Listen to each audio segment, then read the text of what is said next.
get in the right mindset and think about how to be flexible by getting flexible. So Susan, Elena, thank you for letting us use your space. Thank you for coming. It's always what I love about my job is being able to make a difference, with such simple things that we can do just to shift our mindset. Yeah. So it's really great to work with all of you. It was awesome. We appreciate it. All right, we're gonna start with introductions, and I'm gonna pass our very professional microphone down to Alice. Thank you so much. I wish we could turn it on. I'm Alice Rich-Lewis. I own Access Grant Writing here in Florence, and I work with nonprofits in Massachusetts and New York, Connecticut. So, yeah, it's nice to be here today. Thanks. Clap, clap, clap.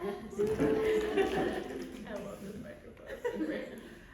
Hi, I'm Tiffany Thibodeau of Tiffany Thibodeau Consulting. I work with nonprofit organizations, particularly in the education and youth development space in New England, but also national. Should anyone reach out to me? I'm glad to be here.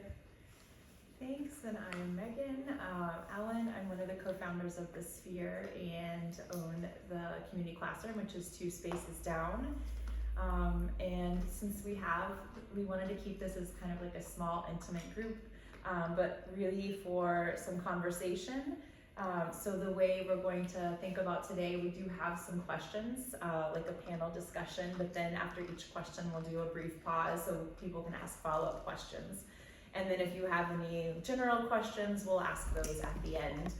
I also forgot to thank Christina Webster for our delicious snacks and all the organization for today's event. So big love to Christina. So our agenda today, we're going to do our panel questions, then we're going to flip to any audience questions, and then we're going to do some small group writing and feedback. So we're going to actually dig in and practice with some typical questions that you're going to see pretty much on any grant application. This is super fun to sit with Alice and Tiffany too, because they come with such deep grant writing experience in the for-profit and nonprofit world. So we're going to be toggling both of those today. So ready for our first question? Yeah. Drum roll. Where do I look for grants? Yes, I see most of you are for-profit. So I would advise nonprofits to look in, there's some databases they can look in, and there might be some for-profit grants as well. I feel like Megan and Christina secured a lot of grants to get this off the ground. So I think one place you can look is with elected officials. You can ask them, meet with them and see what they might know of, and your Chamber of Commerce might have something. Where did you look when you were looking for this space? Yeah, so we started off by signing up for the Chamber newsletter and looking what they put in there. Also just thinking about those local business support organizations like the Small Business Association, Common Capital, and GCC, so just looking locally. Also seeing what other chambers were putting out there.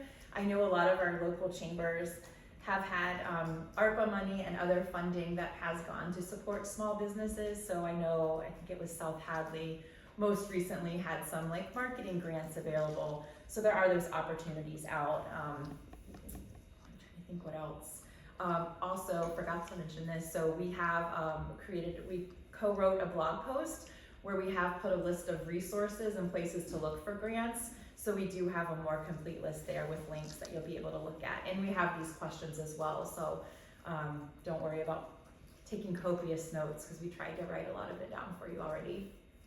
Yeah, I think what you said, Megan, about local, I think that's the big thing, whether you're a nonprofit or a for-profit. The likeliest place to find people who will fund your project or program are the people who are in the communities that are being impacted by it. So that's really where you want to focus most of your energy.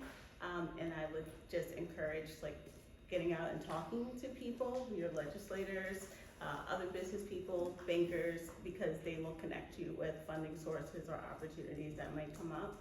And I know there's not as many for-profits as there are for nonprofits in terms of funding, but if you get really creative, especially if you're doing things like working with schools, or if you like provide educational programming in some way, there are things that you can do to connect yourself to nonprofit organizations that will help you get funding for things like workforce development, training, education, things like that. Yeah, and the Small Business Administration has a mentorship program. I don't know if anyone had heard of that, but I signed up for a mentor a couple months ago, and it's been wonderful.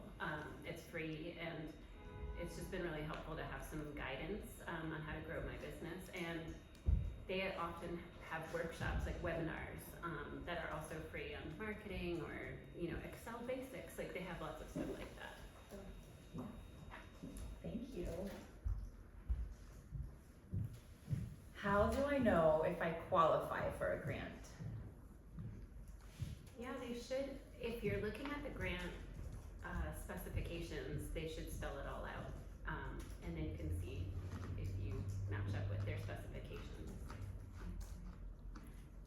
Yeah, I guess what I'm thinking is, typically when you're looking at a grant application, one of the first things they'll say is the eligibility. And it's also important to think about alignment of whatever your mission and whatever your project is to whatever the grant's mission or what their priorities are. And so really looking at like, okay, so this grant maker really is into funding things that help like youth, or that help women get into fields where they're historically excluded. Then thinking about, does that fit with your mission and the work that you're doing? If you're delivering a lot of programming geared toward women in businesses, or just like populations that sort of align with that grant maker, then that could mean that you have a good fit. Also, and great points. So as a business owner, you're already so strapped for time. The best and easiest way sometimes to know if you qualify is to ask them. So they'll have contact information, and just send an email or ask for a meeting and say, do I qualify for this? Because sometimes even the way they have things stated, you might be in some gray area. So just to have like a simple yes or no. I know last year there was one grant that we really thought we'd qualify for. We hit like all the marks. And so we already started to work on it. And then in a conversation with someone who was the program manager for that, they mentioned that we hadn't been around in existence long enough to actually qualify. And so there was like another qualifier that wasn't on their actual list, but I could have saved time if I had just gone and asked right at the beginning.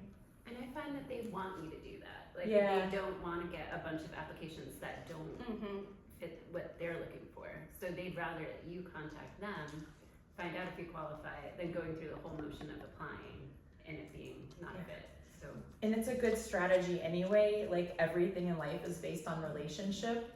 Your probability, I would say, like, is higher if you have a relationship with people and you're not just like a name on a piece of paper, but you've had a conversation with them. So another good reason to verify and ask if you're qualified and to set up that meeting. Put in the FaceTime. And if they say, no, you don't qualify, you could say, well, can you let me know if there's anything else that you know of that I could apply for, or is there an email list I can join if it's not a parent, or, so it's part of that relationship building too, is getting yourself on their map, I think. Love that. Build the awareness, the brand awareness, right? All right, you've applied for the grant, you don't get it. What should you do? Besides cry and drink wine. Oh, this was a good one. So first thing, like, just because, just the number of grants that people apply for during a year, there's such a small, like, it's like 20% or something like that actually get approved. So just recognize that that's part of the grant game, that you are going to see rejection, a lot of it. But there are things that you can learn from each time that you get. Sometimes you get feedback from the grant maker. Other times, like, they don't necessarily write the feedback, but if you call or you email, they'll give you some verbal feedback.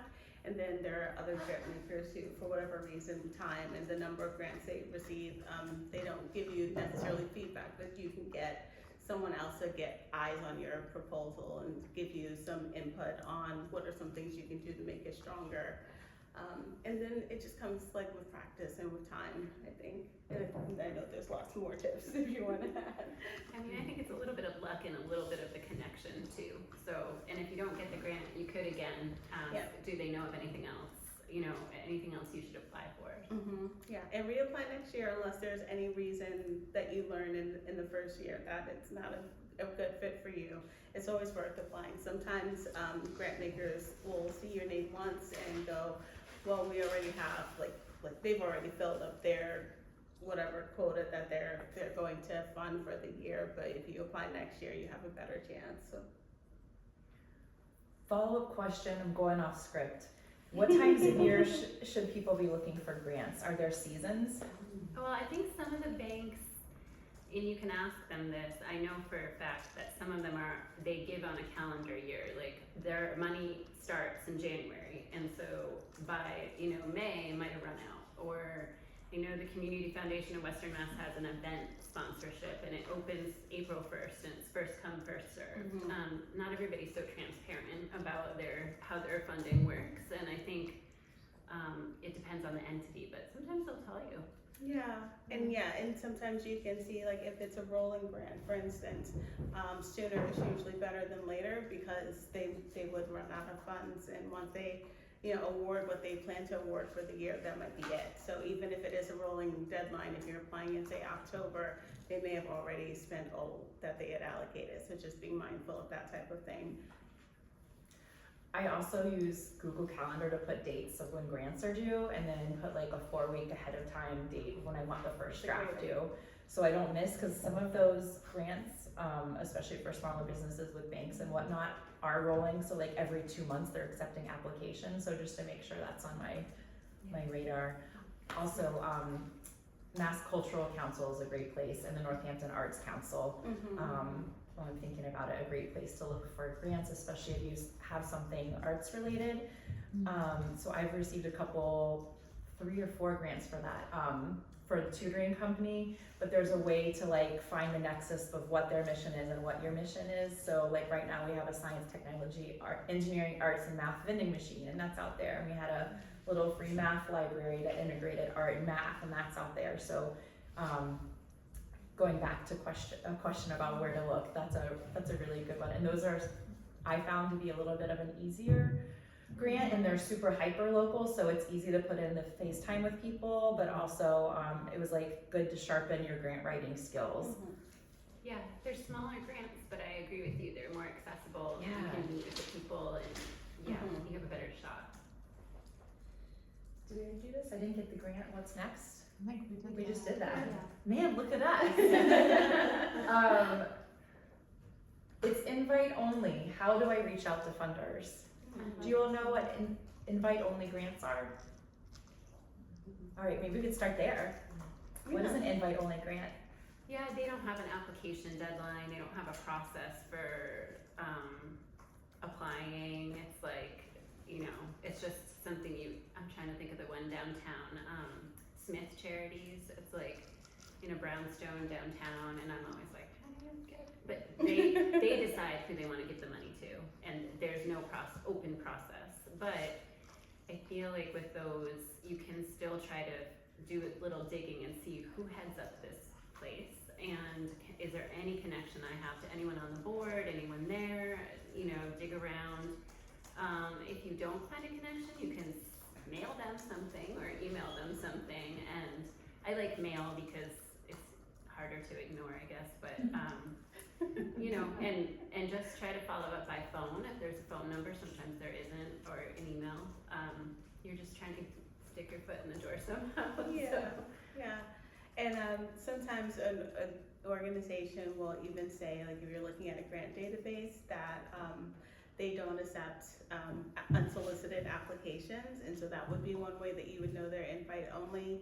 So instead, you would like being a grant writer is really like being a detective. So you're like on LinkedIn and you're using hunter.io and you're like going wherever you can to try to figure out ways to connect with someone who might have been connected with you, and trying to just figure out how do you like form a relationship, or how do you get that first person that you can talk to tell them a little bit about what it is that you're trying to do and how you might align with them. And yeah, just like be a detective, be a Carmen Sandiego or something. Where in the world? Yeah. It reminds me too of like something I was thinking about earlier. There's so much like math in grants because it's probability. It's like a numbers game, and so this might be like one of your no's, but you have to reach a certain amount of no's before you're gonna get a yes, and the no's are okay. So yeah, and the sleuthing can be really fun. How do I know if a grant is right for me? I feel like we spoke to this one a little bit, but it's just it's fine-tooth combing through the criteria and talking to the people there, I think, to try to get a sense of that. Yeah, I think the only other thing I would add is sometimes when you look at the grant, it'll tell you what they want in return. So to show that like they might want you to report things, they want to know like how did you spend the money, what were the outcomes that you achieved. So looking at those and just thinking about it from the perspective of, can you track all of the information that they're asking you to do on the back end, and is it worth the dollar amount that they're giving you up front? Is that a good use of your time and resources? So just kind of being critical of that, because your time is so valuable. And there may be other ways that you can raise that money that doesn't require as much, record keeping and reporting. What might be some of those other ways a business could raise that money? Good question. Going off script again. So for businesses, I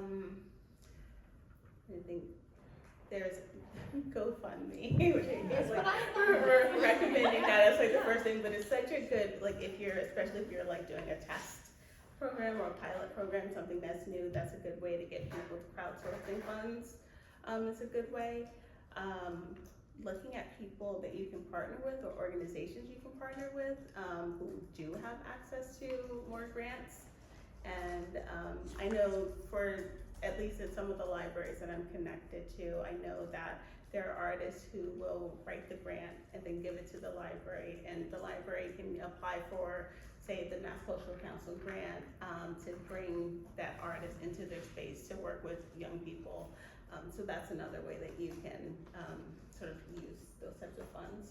Yeah, I guess like fundraisers or open houses, those kinds of things that bring people in to make them your like champions, and then maybe they're connected to some entity that could fund you. You never know. So I love what you said too.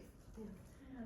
So when I first started a community classroom, I really wanted to do a story walk, didn't have the capital for it. Do y'all know what a story walk is? I love those. It's where you take a page, you take like a children's picture book, and you put a page at a series of different destinations, and as you walk, you're reading the story. Something for families and kids. This was in the middle of the pandemic. We were looking at like winter coming up. And so I created, and I know Alice, you talk about sponsorships. I created like a sponsorship sheet about like trying to get local businesses in Florence to be a sponsor for like $20 or $30, and just like walked into all the local businesses and had asked for money, and then told them what they got out of it, and then also would highlight their business because they would have a page of the story walk in their window. So the steam trailer too, with the little plaques. oh yeah, that was the space trailer was an NGCC grant. I definitely found that there's more grants for small businesses for like capital and things. I tried to make the case for like human capital is the best kind of capital, but yeah, so for like the space trailer as well, that was an NGCC grant. All right, so we hear this question a lot. I have a startup or an idea for my business. Are there grants available for me? Who wants to take it? This question always breaks my heart. Yeah. So there are some grants out there that are startup grants, but there are not many, and they tend to be geared to certain things. So if there's like if you're improving some kind of like infrastructure or tech for the community, then maybe what are some other things? It has to be, the words that I see a lot is innovative, and I'm like, well, what exactly does that mean in 2025? What is innovative? I don't know. But what has been your experience, Megan, with getting? No, things there out aren't any. No. And like the few that there are like national grants, and then again, you're thinking about this as a numbers game and probability. So if there's like a wide net for a grant, like how many people are applying? So Yeah. no, I have not in my experience found many for startups. Yeah, I think a good practice might be, instead of starting with grants and starting with some of those other fundraising things, and showing that you have the capital, and then also going back to what you said earlier about the funder wanting you to see that you had multiple years of just like proving that you have like a sustainable business. So wanting to have like your IRS 990 or whatever, like tax returns, and being able to show that you have a couple of years of like a sustainable, solid business and a business plan. Yeah, I think it's just that a lot of people don't want to come in as the first one, unfortunately. So they want to see that you know, like have this solid foundation of supporters or success in a way. Yeah. There should be more. It is heartbreaking. Organizations like Common Capital have loans for startups. Sometimes it can even be hard with the banks because you're not coming in with like all your you haven't been around and don't have like your profit and loss statements and your budgets. So yeah, Mass development, did you say mass development maybe. Yeah, they might have some advice. Oh, and then we have an idea from Oriana. Yeah, this is probably not a bunch of money, but I do know that there's some local organizations that have programs that support small businesses that run like accelerators, and sometimes they come with like a little bit of money, or they also have like a pitch contest. Yeah. Where you can sort of like pitch your idea, and you might get like, you know, $1,000, $3,000. There's not a bunch of money, but there's a little. Yeah, Yes. that's great. Some of that seed maybe. And then you use that, you know, if you won that, then it gives more credibility to, you know, it's like you're building as you go. Exactly. Yeah. How do I start finding out about grant opportunities? Yeah, I think it's just keeping your ear to the ground, really, signing up for the newsletters, meeting with people. That's my best advice. Yeah, listservs, there are lots of them, so starting with, any of the like small business administration, Chamber of Commerce, getting on all of their lists. And then, I wanna say, there are a couple of resources on the STEER website, and the Hartford, the insurance company, they also have like a good list of just resources for small businesses. So that's a great place to go. And then if you were a nonprofit organization, or you were thinking about like doing social impact, you could also look at, I don't know if we want to go into like fiscal sponsors. There are other organizations who you can connect with that can apply for more grants, and they might be a good places to connect with and see if they can support you in some ways, depending on your mission alignment. Yeah. Also, the sleuthing comes into play again, because if there's a business like yours or an organization like yours that's received funding, if you start doing some digging and see where they got their funding from, and then start researching the organizations, because there's a higher likelihood if they're funding an organization or a business like yours that you could get funding too.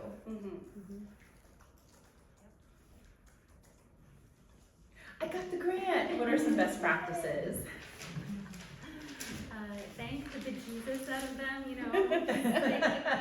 Just, No lie. do like a check presentation ceremony, whatever you can do to help them look good. I feel like that's the motivation of a lot of philanthropy or like grants is that they want to look like community champions. So you want to help them do that, and then give them updates periodically. I would say like keep cultivating them as your champion. Like send them pictures of how awesome everything is, and like put up a plaque with their name. You know, It's such a good point about just like keeping it up. So like if you get the grant and you're gonna follow whatever their guidelines are, but don't just like wait until the reporting period to reach out to them. Like give them updates and let them know how things are going, because that then gears you up to talk about, well, next round we need to be funded again, or we're gonna try this other project. And you know, it's all about building relationships, but helping them to know like what's going on and not leaving them in the dark about what's going on with your project. It will help you have an easier sell when it comes time to try to apply for a renewal. I still have a sandwich board for the space trailer that has like two, and these were smaller but great like sponsorships, but it still has like their logos on, and that was like a year ago, and I still like schlep it out all the time. Yeah, it's just show them the love, and then show them some more love, and then show them some more love. Because it is really helpful, right? Otherwise, you know, it's somebody who believes in your idea and wants to support it and is giving you, you know, capital to support it in a way that you might not be able to yourself. yeah. So thank you, Mass Development, for this beautiful space that we're in right now. Speaking of showing some love. I love that. I'll also add just one Yeah. other thing, just about best practices. It's just like keeping track of the like financials. The financial stuff is so big when you are doing a grant. So making sure that you are doing what you said you're going to do and spending the money how you said that you're going to spend it, because you don't want to have to give that money back. So that, like, I think that's a big part. Is just making sure that you cross all your T's, dot all your I's. Don't cross your I's.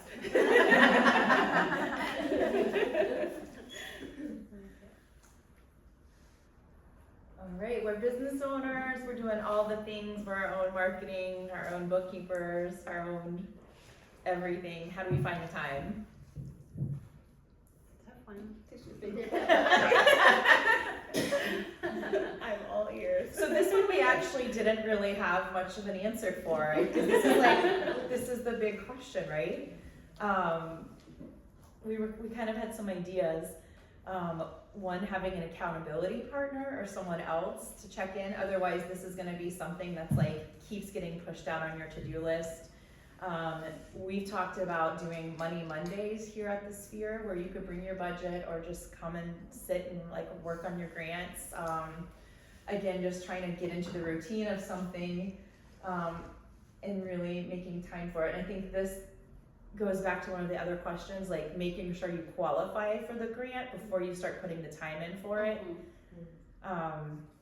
Sharing resources with one another. Other ideas from the group? How have you all found time for it? Just blocking time. We just find an hour if it takes an hour, or just blocking out a day.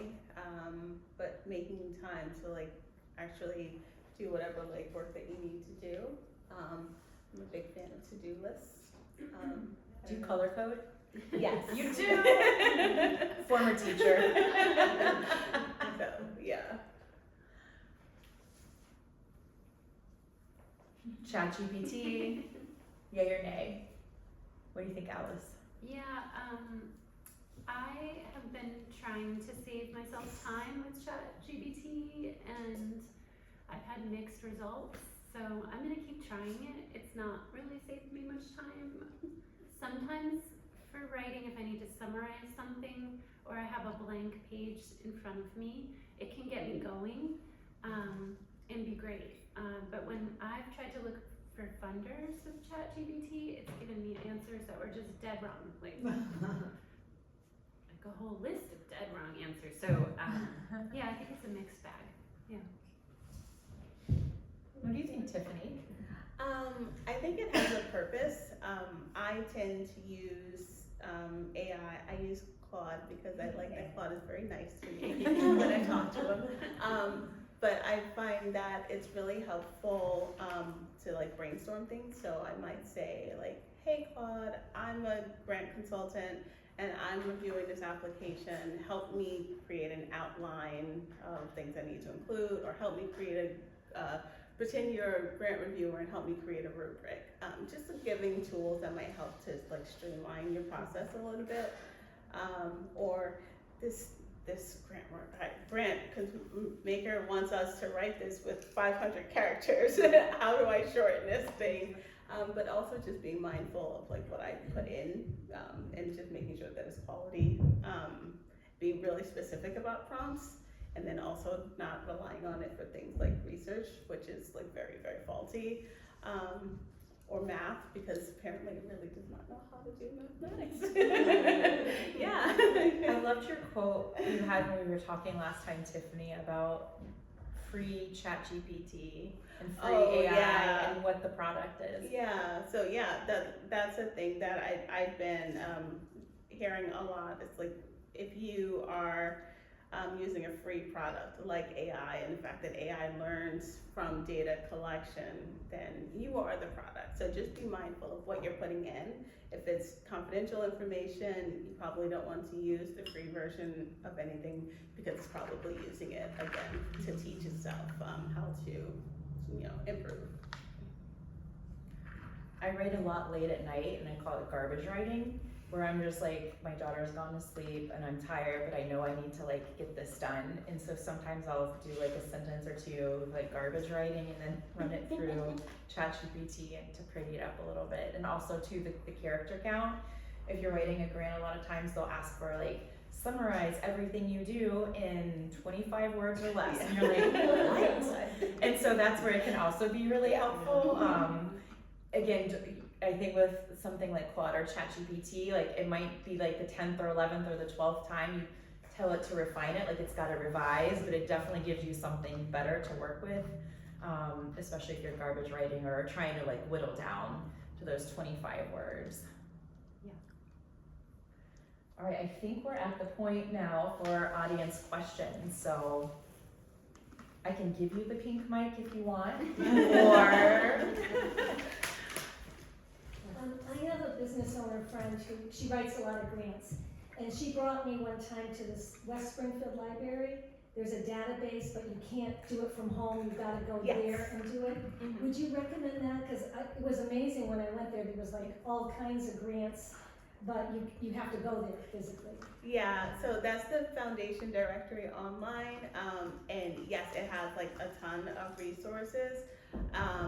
And it's not something that I would recommend anyone pay for out of pocket unless you were getting paid to write grants. It's expensive. It's very expensive. There are other grant databases that you can use that are kind of low cost. Grant Gopher is the one that I think of immediately because it's like $10 a month.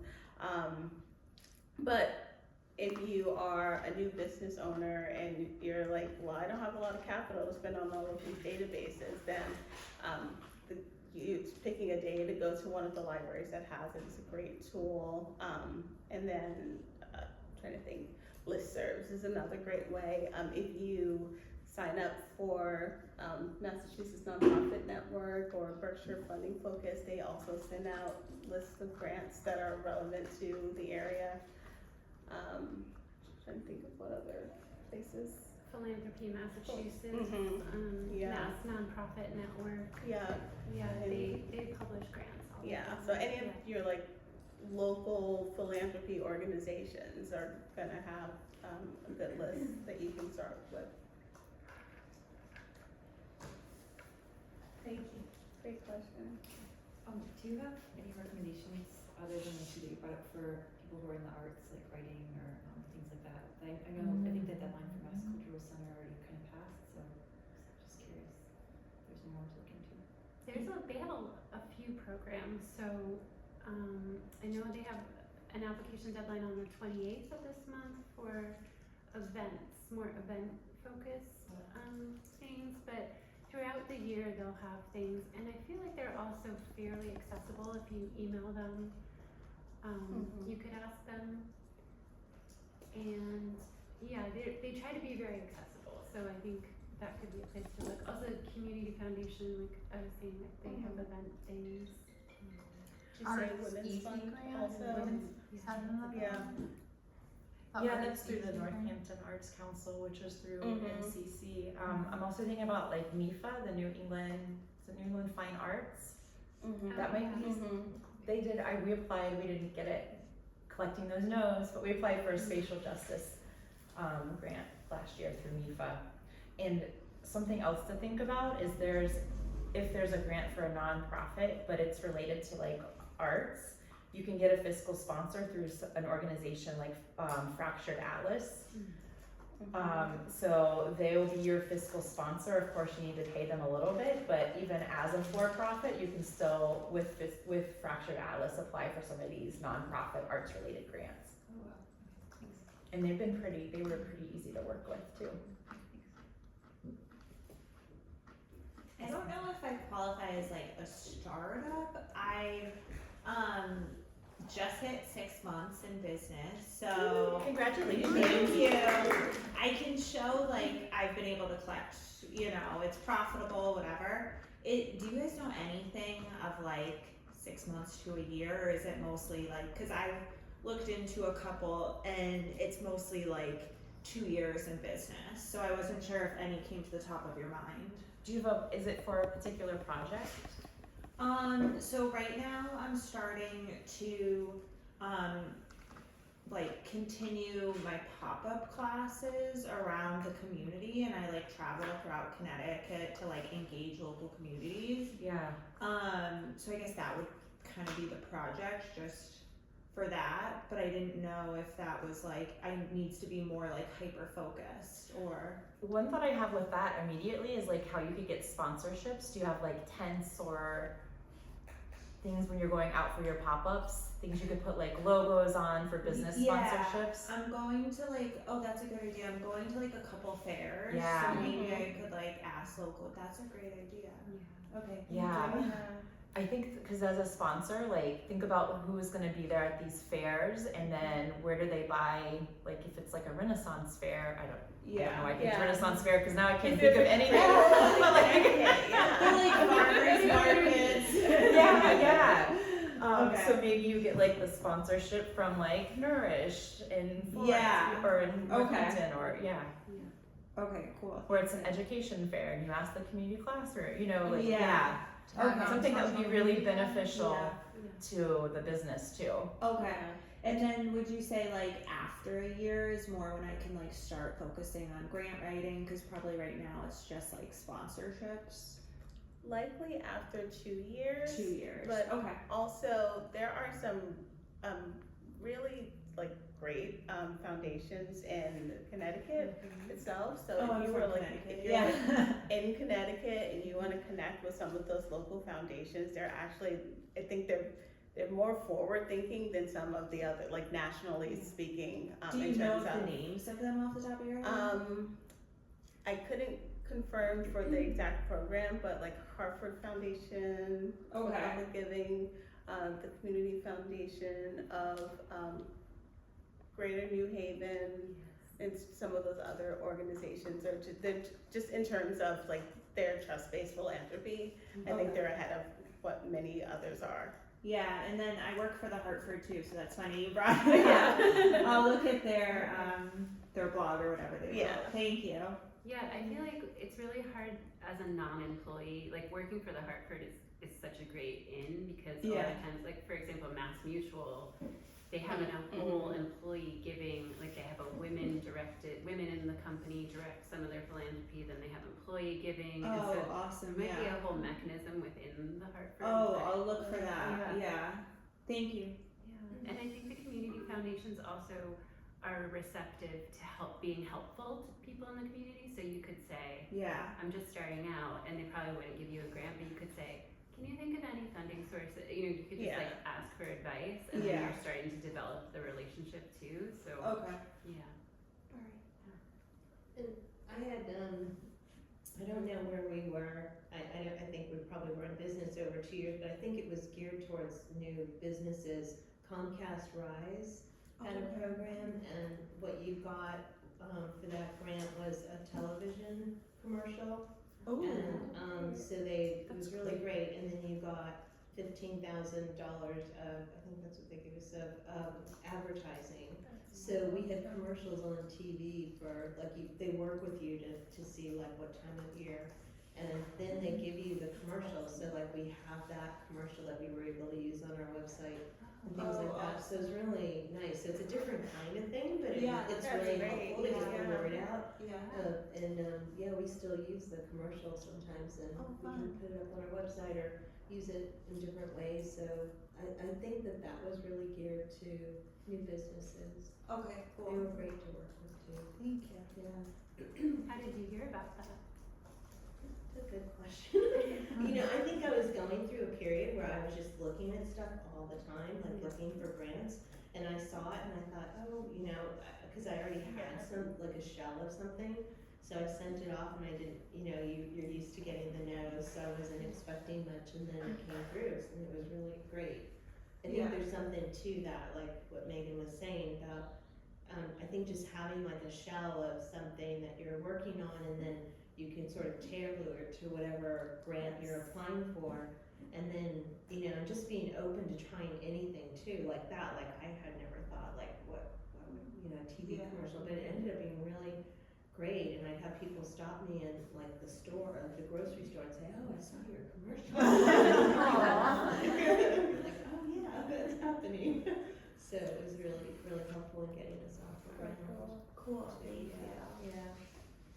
So. So we wanted to use this next part to give you all some small group time with our experts. So Lindsay, I'm gonna have you join one of the other two tables. We have a worksheet, a grant writing worksheet that is in front of you. You have your grant writing expert that'll be there to answer questions. And what we were thinking, I take this. Oh yeah, forgot to tell you of the notes and resources. So we have like the list of our resources and the questions with our thought out answers, not like in the moment panel answers on our blog. It's already published. But we were thinking we could use this time. You could look at this list of questions, and if there were any questions you had, any question on there that you felt particularly hairy about, or maybe you just want to ask some questions to either Tiffany or Alice, not in front of the whole group, this is your small group time. So also forgot to tell you all, bathrooms are in the basement if you need it, and feel free to get up and get water and food and whatever you need. And then we'll regroup maybe in about 20 minutes. About 20 minutes for some final reflection. Thank you. Oh my god.